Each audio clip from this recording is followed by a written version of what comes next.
l'émission, nous avons déjà eu l'occasion de vous recevoir sur cette antenne, bien sûr, dans le cadre de cette campagne. Mais tout de même, pourquoi cette candidature? C'est quoi votre objectif? Écoutez, mon objectif au départ, c'était pas de déposer des candidatures pour déposer des candidatures. Simplement, avec Wilfried Weiss, on est des élus de terrain, des élus communaux, et donc on s'est rapidement rendu compte de la situation dans laquelle se trouvait la Nouvelle-Calédonie. Une crise comme on n'a pas vu depuis 30 ans, depuis les événements. Crise économique, crise sécuritaire, crise sur l'avenir. Vous parlez d'une triple crise, oui, et vous voulez y répondre, vous. Votre objectif, c'est clairement d'être élu à l'Assemblée. Ah ben bien sûr, c'est d'être élu, de siéger, d'en profiter pour prendre contact avec le Premier ministre, avec le Président de la République, et pour influencer les décisions de l'État en Nouvelle-Calédonie, puisque l'État a quand même quelques responsabilités, notamment en matière de sécurité et notamment pour ce qui concerne l'avenir de la Nouvelle-Calédonie. On va revenir sur votre programme qui est écrit, qui est préparé. Vous nous direz d'ailleurs comment vous l'avez établi. Mais sur la donne elle-même de cette campagne dans la seconde circonscription, il y a au moins 2 candidats déjà déclarés dans la seconde. Vous avez été le premier à le faire. Philippe Gomès, le député sortant, et Harold Martin. Comment est-ce que vous allez trouver votre place, on a envie de dire, entre ces 2 poids lourds? Écoutez, moi, d'abord, les poids lourds ne m'impressionnent pas. Ça fait longtemps qu'on essaie de me menacer avec des poids lourds. Moi, ce qui m'intéresse, c'est l'intérêt des Calédoniens. Voilà. Et donc, ma campagne, elle est basée là-dessus. C'est-à-dire qu'on constate l'état de crise et on propose des solutions. Et je crois que quand on parle aux Calédoniens de leurs problèmes et qu'on essaie de répondre à leurs problèmes par des solutions, forcément, on est légitime. Et donc, je crois que ma candidature, en plus du fait que je suis élu comme Wilfried Weiss dans la seconde circonscription, eh bien, ça nous légitimise. Vous êtes élu municipal, mais vous n'êtes plus élu territorial.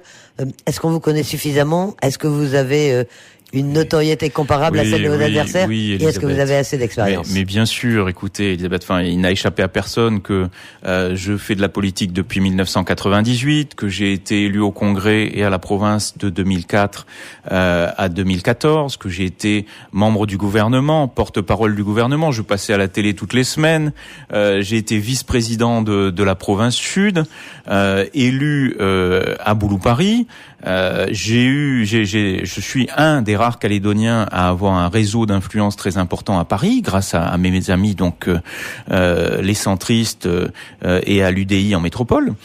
Et donc les Calédoniens ont largement entendu parler de moi. Oui, j'ai fait la preuve de mon expérience, de ma compétence, tout comme Wilfried Weiss d'ailleurs, qui est maire de Koumak, qui a été longtemps premier adjoint, qui est vice-président de l'association des maires de Nouvelle-Calédonie et qui rayonne bien plus largement que sa commune de Koumak. Pourquoi Wilfried Weiss d'ailleurs? Vous êtes complémentaires tous les deux, un plutôt au nord de la circonscription et un plutôt au sud? C'est ça, c'est tout à fait ça. Et puis en plus, je vous le disais, Wilfried a une expérience qui est intéressante. C'est quelqu'un qui est apprécié justement pour son travail de terrain. C'est un homme de parole, de confiance. Et donc moi, j'aime avoir des amis en qui je peux avoir confiance. Et je crois que les Calédoniens ont besoin de candidats en qui ils puissent avoir confiance, de candidats crédibles, de candidats qui respectent leurs paroles. C'est important. La querelle des investitures, vous parliez de l'UDI. Est-ce que vous vous sentez concerné par ce problème que Philippe Gomès ait reçu l'investiture les Républicains UDI? Ça a fait un certain bruit. On sait que Harold Martin en est très contrarié. Et vous, est-ce que ça vous dérange? Non, parce que d'abord, je pense qu'on n'est pas élu sur une investiture. Je pense qu'on accorde trop d'importance à ces investitures. Philippe Gomès et Sonia Lagarde ont été élus la dernière fois sans investiture. Philippe Gomès, toute sa campagne, a dit qu'il ne voulait pas de fil à la patte, qu'il voulait siéger en indépendant à l'Assemblée nationale, et ça l'a pas empêché d'être élu. Donc on accorde trop d'importance à ces investitures. Et puis depuis juin l'an dernier, on connaît les critères donc d'attribution des investitures par la Commission nationale des Républicains et de l'UDI. Et le premier critère, c'est on reconduit les sortants. Voilà. Et le deuxième critère, donc, c'est la parité. On respecte la parité. Et le troisième critère, c'est on ne présente pas, quand on est républicain, de candidat face à un député UDI sortant. Voilà. Donc moi, je sais ça depuis juin 2016, et donc je ne suis absolument pas perturbé par ces annonces-là. Et vous n'avez pas demandé d'investiture, vous vous présentez sous l'étiquette du parti que vous avez créé, Tous Calédoniens. Nous avons fait le choix avec Wilfried Weiss de nous présenter sous une étiquette locale pour pouvoir rassembler plus largement. Il nous semble semble qu'à 1 an de 2018, les Calédoniens ont besoin d'être rassemblés et pas divisés par des étiquettes nationales. Alors justement, les divisions, donc je disais, il y a déjà ces 2 candidats. On parle aussi d'une candidature de l'UCF, Gilles Brial, dans la seconde. Est-ce que vous n'allez pas tous un peu vous marcher sur les pieds? Qu'est-ce qui va vous différencier, vous? Alors, je regrette ces décisions, si vous voulez. Nous, on a fait le choix à tous Calédoniens de ne présenter qu'un seul candidat dans la circonscription où on était le plus légitime. Voilà. Et je pense que tous les partis loyalistes auraient dû faire de même. Ça aurait évité une trop grande division des loyalistes à 1 an de 2018. Et donc, je regrette que certains partis loyalistes aient décidé de présenter 2 candidats, un dans chaque circonscription. Je pense que certaines candidatures n'apporteront pas grand-chose en termes de voix, et donc ce sont des voix perdues. Ce seront des voix perdues qui vont se reporter sur ces candidatures-là. Alors il y aura sans doute aussi, même si pour l'instant son nom n'est pas connu, on n'en parle pas trop, d'un candidat indépendantiste. Le Palika en effet devrait participer à ces élections. Est-ce que les indépendantistes peuvent bénéficier de cette multitude de candidatures parmi les partisans du maintien dans la France? Alors je ne pense pas. Je ne pense pas parce que j'ai bien étudié donc les résultats des dernières élections législatives et on s'aperçoit d'une chose. D'abord, les indépendantistes pèsent lourd dans la 2e circonscription, même si, les indépendantistes et les loyalistes pèsent lourd dans la 2e circonscription.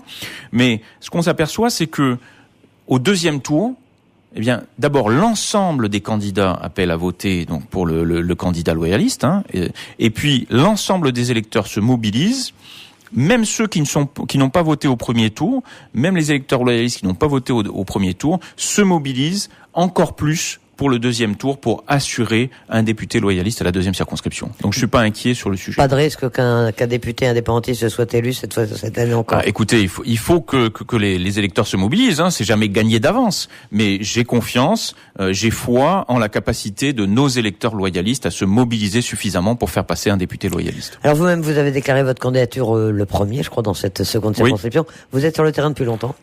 Depuis le mois de septembre 2016 à peu près, on a commencé les premières rencontres, les premières réunions. Oui, moi traditionnellement je pars toujours assez tôt.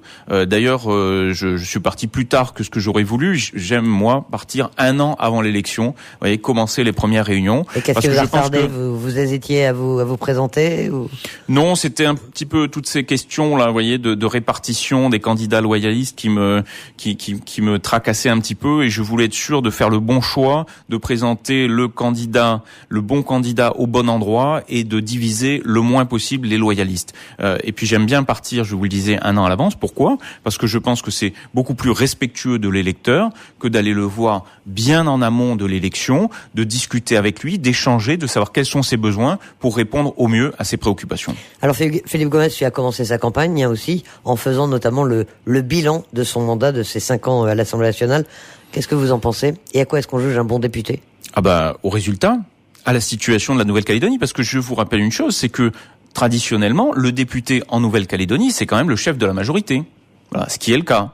Et donc Philippe Gomès est élu depuis 5 ans, il a la majorité à la province sud depuis 5 ans, il a la majorité au gouvernement depuis 2015, et donc il est forcément responsable de la situation actuelle. Et quand on fait le bilan, eh bien on s'aperçoit que le bilan est catastrophique. On est dans une crise comme on n'a jamais connue depuis 30 ans.